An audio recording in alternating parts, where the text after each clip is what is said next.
The haunted group chat Ethan Parker was 17, restless, and addicted to late-night noise. He lived in Maple Street, Ohio, one of those quiet suburbs where porch lights clicked off by 11 and everyone's windows glowed blue from TV static. His computer screen was his comfort. Homework tabs, half-finished horror scripts, and the Discord server he'd built for Halloween. They called it October Nights. It was supposed to be harmless friends sharing creepy memes, urban legends, and half-serious dares. There were 4 of them. Ethan, the quiet one who loved horror writing. Ben, the sarcastic cashier at the corner store. Tyler, the mechanic kid who smelled like oil and smoke. And Marcus, the one with the rusted pickup and the true crime obsession. It was just dumb teenage fun. Until someone new joined. At 2:17 a.m. one Tuesday, a notification pinged. A blank avatar. Username, Jack31. "Who's Jack?" Ben typed. No one answered. Then a photo appeared, grainy and cold. Maple and 5th intersection under a flickering streetlight. Ethan recognized it instantly. That was 3 blocks from his house. Another photo followed. Ethan's living room. His dented silver thermos sat on the side table. The timestamp read 2:19 a.m. The chat froze. Ben typed low and deleted it. Tyler said, "Not funny. Who's outside right now?" No one replied. Ethan's curtains were shut. His mother was on night shift. His phone was beside him, so who took that picture? Over the next nights, the photos kept coming. Each one simple. Each one personal. Ben's store counter. Tyler's dented car fender. Marcus's pickup parked under Route 9. The captions were single words. 1, 2, 3. Each post felt closer. They started blaming each other. Maybe Marcus was messing with them. Maybe Ben had cameras, but none of them could explain the angles. Always low, near the floor, like a camera held by something small. They tried to trace the IP. Fake photos. Router traps. Nothing worked. Then came the first video. Static, then a shaky view through a window. A shadow outside, slow breathing. Fog spreading across glass. The message under it said, "I can see you." Marcus stopped replying first. His truck sat empty in the grocery lot. His parents called everyone, panicked. Then the group chat posted a new photo. Marcus by a lake, smiling. Behind him, deep in the trees, stood a pale figure, too long-limbed to be human. Under it, one line appeared, "You forgot someone." They called the police. Officers took screenshots, shrugged, and said, "If there's a crime, call 911. It felt useless. So the boys decided to take it back. Tyler drove to Pine Hollow Woods, the location pinned in one of the photos. Ethan waited at home, lights off, camera on. Ben stayed at the store, streaming from his phone. At 3:08 a.m., the chat lit up again. A photo of Ethan's bedroom door, closed. Caption, "Knock, knock." Ethan froze. The door handle moved.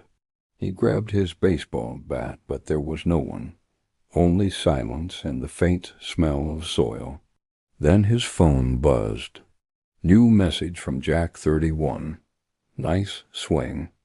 By Friday, the server had changed. The intruder stopped using photos. Now he sent collages. Blended Polaroids of kids from old yearbooks mixed with live shots from their own houses.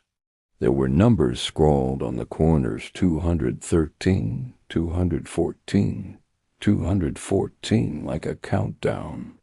Ben found an article online. Ridgeview Rec Center Fire, 1987. One missing girl. The yearbook photo matched the face in the collage. The police reopened the cold case. Locals said the girl's name had faded into rumor. Her body was never found. Under the rec center was a sealed sub-basement, and when they opened it, they found Polaroids taped under the floorboards, kids from the 80s, smiling stiffly, as if posing for someone unseen. Each photo was signed with the same mark, a triangle with an eye and the number 213. Ethan noticed something else. The intruder's camera angle, always the same height, about 4 feet off the ground, like a child, or something pretending to be one. He told the others, it's not a hacker. It's something that learned how to use the internet. No one laughed this time. They set a trap inside Ridgeview Rec. They left a camera streaming an empty stage, pretending to sleep in the back row. Rain hammered the roof. The old wood moaned.